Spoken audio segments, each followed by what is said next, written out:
男嘉宾小天25岁，来自吉林个体；女嘉宾小刘23岁，来自吉林无业。来，有请两位。两位愿意在这个节目现场公开你们手提箱里的秘密吗？愿意。愿意。什么时候离的婚15年年初。孩子多大？20个月。男孩女孩？女孩。离婚之后跟谁啊？跟我。跟妈妈哈。对。离婚是你提的。对。你后悔了还是你后悔了？我后悔。我们两个之间的感情非常好，主要是感情好还离婚啊？对，主要是因为我老婆和我母亲她之间的一些事儿，我认为存在一些误会。问问女生哈，你觉得你们俩离异的原因是什么？我感觉我就是没办法跟我自己的丈夫沟通。你认为原因来自于你们自己？对。你认为原因来自婆媳关系是吗？对。你们跟妈妈住在一起吗？不住在一起。不住在一起有什么天大的事情呢？就是离得近啊，总给他打电话让他去。公公不管这个事情吗？婆婆和公公是离异的，他们不在一起。我12岁时候我父母离异。你是妈妈从12岁开始带的？不，我父母离异之后，我是跟我父亲一起生活。高中毕业的时候，我就是自己出来打工嘛，然后就是在我母亲所在的城市。这样的话，我就从我20岁之后，跟我母亲离得比较近了走动比较多了。妈妈有再婚吗？没有。妈妈对你怎么样？我感觉我母亲确实对我比较溺爱。你认为是因为你的前妻跟你的母亲之间不和？你无法调和，所以你们才离的婚，对吧？对。你给我举一个例子。就是有一次我陪我爱人逛街，因为我俩自己带孩子嘛，主要是我爱人她自己带孩子，就比较辛苦，比较累。然后我母亲她自己开了一个小店，开了一个生意，然后她也离不开人。然后我俩出去逛街把孩子就放到我妈那儿，晚上回到我妈那吃饭，逛了几个小时的街，我就感觉挺累的，躺那儿我就晚上吃饭的时候我就不想吃了。我妈在那儿一边那个往桌上端菜，一边说那个你累了。我老婆就是当时挺不高兴的。回到我俩家的时候，就因为这些事儿，我老婆就跟我吵架，就挺不愿意的。她不愿意什么呢？她认为我母亲平时总不关心我，心疼儿子跟儿媳妇逛街了，所以才关心我。母亲关心儿子没有错，我妈妈也关心我，但是说平常她喊累的时候，她妈都说。啊，你天天上班没啥事就坐着，你累挺啥累挺？没事出去跑2圈去，就陪我逛趟街，而且还听见我俩生气了。就这样，我当时我也没跟我婆婆摆脸色什么的，我回到家就跟我自己老公抱怨几句，他说我净事儿，就说我怎么样的，我俩就吵起来了。其实我那时候就想让他说一句安慰的话就可以。就这件事儿之后，我就特别委屈，他跟他沟通不了，之后我就带孩子上我姐家，我姐也是离我很近。完了之后我去我姐家，她说看孩子，过来之后，那个因为天儿特别凉，把手就放在孩子旁边了。我姐那屋挺冷的，我就把她手轻轻的挪开，没说的带情绪甩开的，就是把她手2只手，我用2只手给她挪一下，把孩子背给盖上了，转过身就把我给打了。就是因为他打了你，受不了了。之前还有很多事儿。我知道，最后一根稻草是他动了手，对吧？你下的决心，那时候还没下决心。对。那下决心的事件是什么呢？这之后还是吵嘛，完了他又打了我1次。为什么打你？就是因为那天他妈妈那儿有个朋友叫我们2个去吃饭，他说咱没啥事儿，都年轻人喝点酒吧。我说我不喝了，我对象就是说你喝吧，我没事，我说我今天不在状态，喝的话肯定得多了再就是像跟他开玩笑似的。我说耍酒疯怎么办呢？他说没事，你耍吧，我忍着。完了之后就喝点儿，真就多了，因为想起很多不开心的事儿，我就哭了。他就问我说我没事儿，因为我不想跟他说了也沟通不了，还是吵，所以我就是哭完了发泄一阵就好了。他非得问，我说你别说了，你别问了，我真没事儿，一会儿就好了。完了他就生气了啊，你愿意说你没事儿你能哭吗？完了之后指着我鼻子骂我，完了到后来我就说那我走。完了之后他起来就揍我，就开始揍我，我抱着孩子呢，他还往我身上踹。因为这件事儿，所以离婚是吧？对。这好像跟妈妈没什么关系吧？没关系。那为什么打他？我首先我打人肯定不管打谁我肯定是不对，尤其打自己老婆肯定是不对。那天第一是喝多了，第二是生气，2次打的都是喝酒之后。我俩脾气特别像，只要一涉及到什么事儿的时候，肯定就是吵。那如果这样就是脾气性格不合嘛，就可以离婚，别复了。主要是我俩感情很好，只是因为这些感情好吗？感情好能下手打吗？好吧，我看感情怎么好的。既然自己说不出来，我就问一下吧。你说你们感情好对吧？他在生产过程当中，你对他好吗？我认为我对他好。啊？我认为我对他好。孩子出生之后，你照顾过他吗？我照顾他这个事儿，我俩之前已经说过了。回答事实，有还是没有？有。照顾的好吗？不好。你不是跟他关系好吗？他打催产针的时候，宫缩的时候，很痛苦的时候，你抚慰他了吗？没有。你不是跟他感情好吗？为什么不呢？我当时就是年纪太小了，我根本都不懂那些。当孩子出生之后，一个产妇躺在房间里的时候，她觉得房间冷，你母亲却要开房门，在这个时候你做了什么？我什么都没做。孩子出生之后你管得多吗？我基本上就是我爱人一个人管，然后他累的时候我来管。啊，那个时候心里有很大的火吧？没有。没火干嘛那么大脾气呢？就比如说他说你母亲今天说这句话是想让咱们两个离婚，不想让咱们两个过好日子。那时候什么时候？就是他跟我说一些事儿的时候吧，我就得跟他解释嘛。一开始我是解释，等到后来我就不解释了。以前我从来都没说过他母亲哪儿不好，我只是抱怨他，我说当你和你母亲那么做的时候，你考虑考虑我的感受。但是我俩4年了，在一起4年了，最后半年我不这样了。以前他跟我吵的时候，我只会哭，后半年了，他跟我吵，我就跟他吵了。你对这个人的人是有什么判断？他总说是爱我的，我是最重要的，但是说一到事儿上就把我抛开了。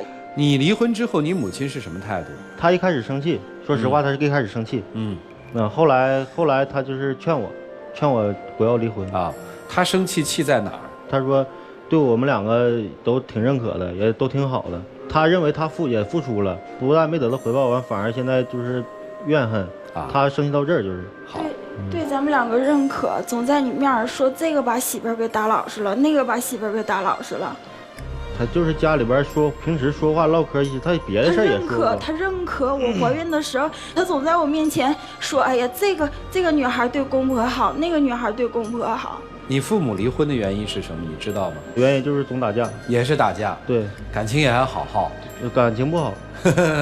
你离异之后，你父母怎么说呀？我父母就是说我离也好，不离也好，就是只要我不伤心就行了。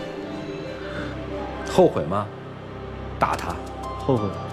你觉得是性格问题还是不懂？我认为我不懂。你愿意改吗？我愿意改。你觉得能改好吗？我觉得我能改好。我不相信。不相信啊！面对这样一个乱局，我们的老师们怎么用他们的智慧来帮助这一对呢？让我们一起进入丘比特问卷。我想问一下女孩，你来这儿的目的是什么？因为刚开始他跟我说来这儿，我就想重新给你一份爱。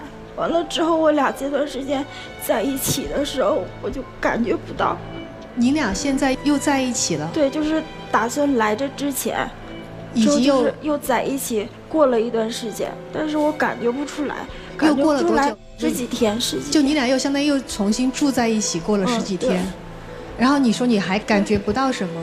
感觉不到他真的就是说知道自己的问题了，真的想和我复婚。我可能特别能理解这种类型单亲家庭出来的孩子。很多单亲家庭出来的孩子，第一点，他们最害怕的事情是吵架。他们害怕吵架，但是最重要，他们又控制不了自己要去跟别人吵架。怕吵架是因为他们怕父母带给他们那种伤心再一次在他们的家庭当中重现，因为吵架会导致他的不幸。第二，他们最害怕的事情是害怕得不到自己心爱的那个人的关心。他们可能要的不仅是语言上的关心，他们还想要行为上的关心，所以他们会怕的会比你还要多。你从小是因为有父母的关爱，但是他没有， 12岁的一个正值青春期的孩子，最希望是父母跟他们在一起，就算郊游也好，就算在一起吃饭也好，只要父母不吵架，他们就安心。但是他没有过，所以他怕吵架，这是第一。然后第二，我能理解他们是，他们不知道该怎么去跟别人交流和沟通，因为没有爸爸妈妈教过他们。所有的父母告诉给他们与人交流、与异性交流方式，都是通过吵架的方式，所以他们只学会了用吵架的方式表达我的需要，但是他们在表达上面他们还说不清，所以可能跟他们在一起生活会让你觉得特别痛苦。如果你真的能够去了解这样的一个男生的话，可能在跟他沟通的时候要特别慢慢的告诉给他我希望你怎么做。所以其实我反过来想对男孩说，你结婚的准备和复婚的准备都没有做好，因为你内心当中其实还有对家庭的抱怨和恨，以及你没有能力处理家庭关系。家庭关系是最复杂的关系，因为它不仅要处理你跟你一个所爱的人，你们两个之间矛盾关系，你还要处理跟你的父母和跟他的父母，以及包括你们周围所有亲人的关系。当没有做好准备的时候，你要再一次复婚或者想要复婚，最后有可能结果就是复了，可能马上又会离。所以我给你一个最好的建议是，第一要放下心里边那个痛，第二才要学会如何跟你的爱人交流。先不要着急跟他复婚，你先慢慢学会做一个好爸爸。不会说话没关系，但是在做人的时候，有一些行为是一定要学会在别人的立场去帮别人做的。所以学会换位思考，可能是你下一步最需要做的事情。不在父母身边的最重要的成长期，缺乏爱。20多岁了，回到母亲身边，我也能理解，曾经失去的母爱，格外珍惜。所以母亲说什么就是什么，母亲让走就走，母亲看不惯媳妇儿，就都是媳妇儿的错。但仅仅是可怜，这事儿倒简单了。在你们俩的婚姻过程中，可怜就变成了可恨。你本身成长过程中的可怜，变成了对妻子或者让妻子的恨。你是在她怀孕之后，在讨论结婚要不要结婚的时候，你就已经可恨了，开始。爱结不结，我不结了，孩子你要我不管，这是你说的话吧？我不知道你当时对他的爱真实的有多少。一般的男人在老婆怀孕的时候，那种欣喜、那种慌张、那种关怀，是平时的10倍都不止。这是可恨之处。那要去流产，你回心转意了，说啊，我们好吧，本来有继续恩爱的机会，可是在她怀孕期间，又是妈妈一个电话就叫走，妈妈一个电话就叫走，去了妈妈那儿就不回来。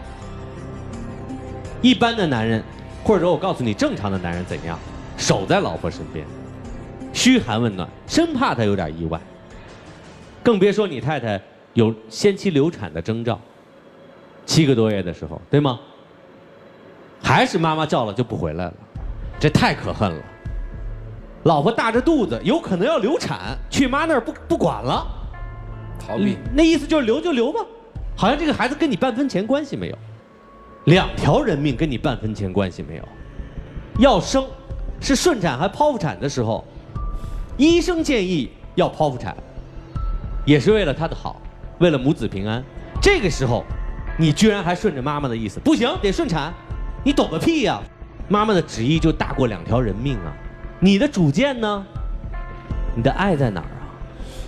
生完了孩子的产房开不开门，所有的这一切都是以孕妇、以孩子的安全和健康为主的啊！你妈非要开门你就开门，最关键是我说了，我不说妈妈有什么不对，她有她的问题，婆媳之间必然水火不容，有点矛盾都正常。你在干嘛？当时妈妈让开就开，所以从这几件事几个关键节点来看，在太太最特殊，在孩子要出生的最关键的时刻，你表现出来的都是可恨的举动，你还谈什么爱啊？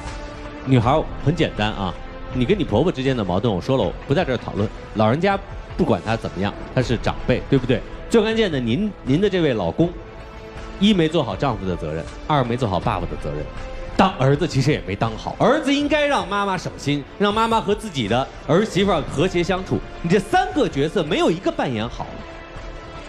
原因我知道，因为前面的可怜，所以你有后面的可恨，所以我不忍再苛责你太多，但是我给的结论很简单，你期待他改变，变成另外一个人，可能性微乎其微。我也非常的赞成马老师这个观点，我觉得他不适合你。当然，现在咱们从我们的角度来说，我们是劝和不劝分。那么如果和，我有几个问题，我想问一下男生，在今后如果说你们俩复婚了，妈妈肯定还是你们生活中比较重要的一个部分。那么当妈妈和你妻子在你们中间出现矛盾的时候，或者说意见不统一的时候，你会怎么办？我肯定是站在我爱人的身边。我觉得你太不成熟了。你妈妈在你身边，你说你现在态度是立马，我现在站在我媳妇的这一方，然后妈妈你所说的所做的都不对，你是在激化矛盾。那我不知道该怎么做。所以说你还是没有想好，你不知道该去怎么处理你们这样的关系。你要知道，结婚以后不是2个人的事儿，是这个家庭。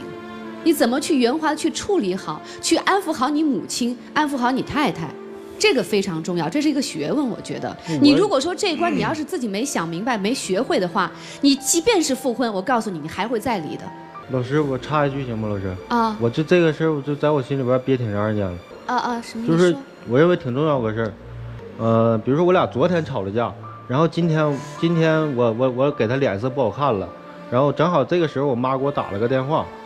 就是问我上班干什么的，怎么样，就正常通个话。然后我老婆呢，有可能就误会，说那个你是因为你妈给你打电话，你想你妈了，或者你妈中间说啥坏话了，然后你昨天才跟我打了架。我就解释，我说不是，我越解释我俩就越吵。然后就是这个事儿，我不知道该。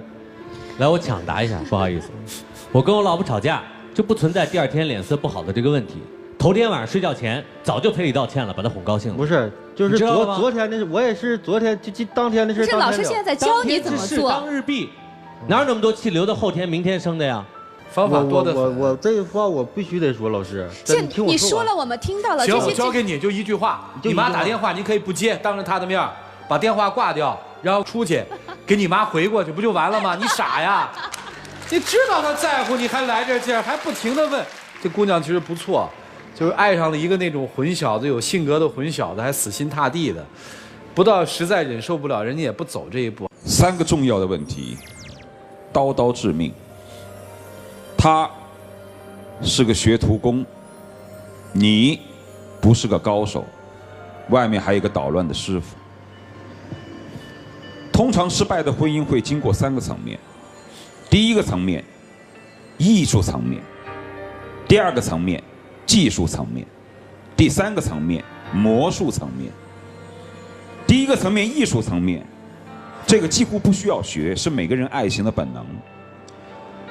哪一对恋爱当中的男女不是艺术家呢？说情话不用人教，还有那种所谓的浪漫也不需要教，所以这个阶段基本上都会度过去。接下来一旦遇上婚姻，生活当中的琐事摩擦就需要你们学会技术层面的成熟。好的夫妻，男恩女爱，你来我往，夫唱妇随。好的就像那个婚姻车间里面熟练的装配工，大的故障不会有，小的故障立马排除。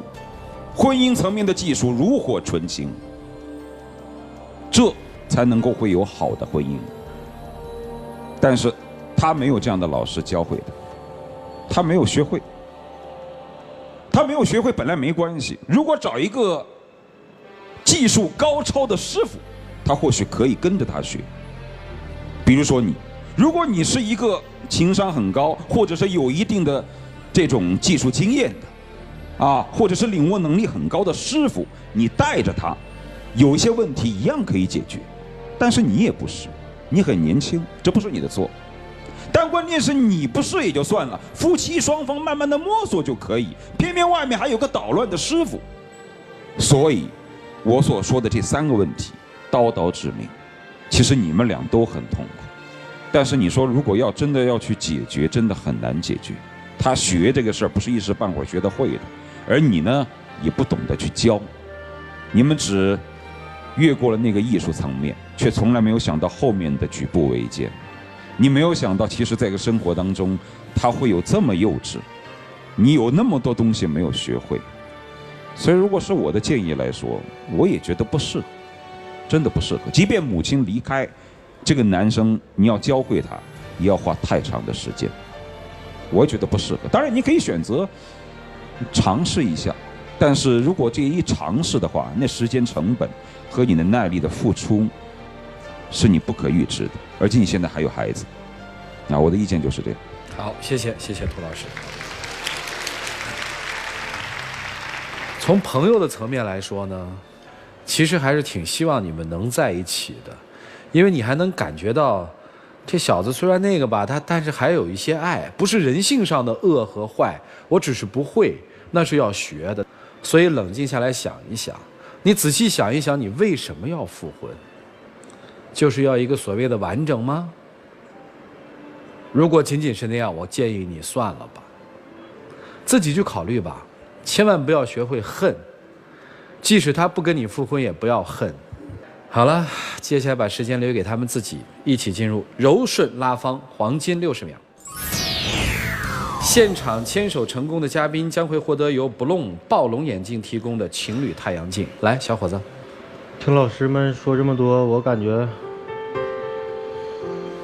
原因在我，在于我不会处理家里边这些事儿。我感觉，因为在我的思想里边，婚姻就是一辈子的事儿。但是我教过你，我也愿意去为你为咱们那个家去改变，去学习。在很久很久以前，我就教过你，在你和你母亲，我和你母亲之间的那个关系，我曾经教过你。但是我感觉还是不行，所以我想考虑考虑。来，两位交换箱子吧。谢谢两位，请回。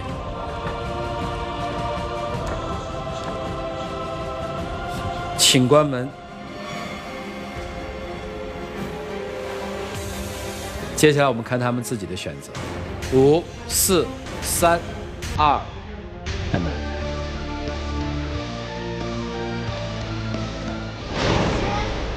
来。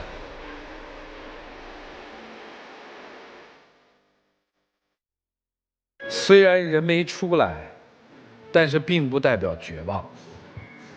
如果你有足够的爱，你愿意学习去改变，在我看来还是有机会的。我觉得你今天倒应该面对镜头，跟你妈妈做一个告别。这个告别是心理上的告别。来，跟妈妈说两句。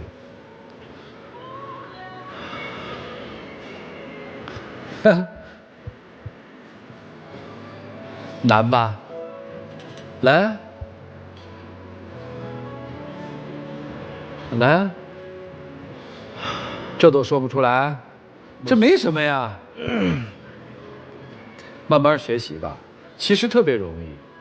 妈，我长大了，我也成家了，我也为人父，我可以处理好我自己的事情，我会一辈子爱你，一辈子赡养你，你放心吧。不就这么点话吗？说不出来啊，说不出来不是想不出来，而是说不出口。还是老师们说那句话，没长大，好好长大，长大再去追啊！回去吧。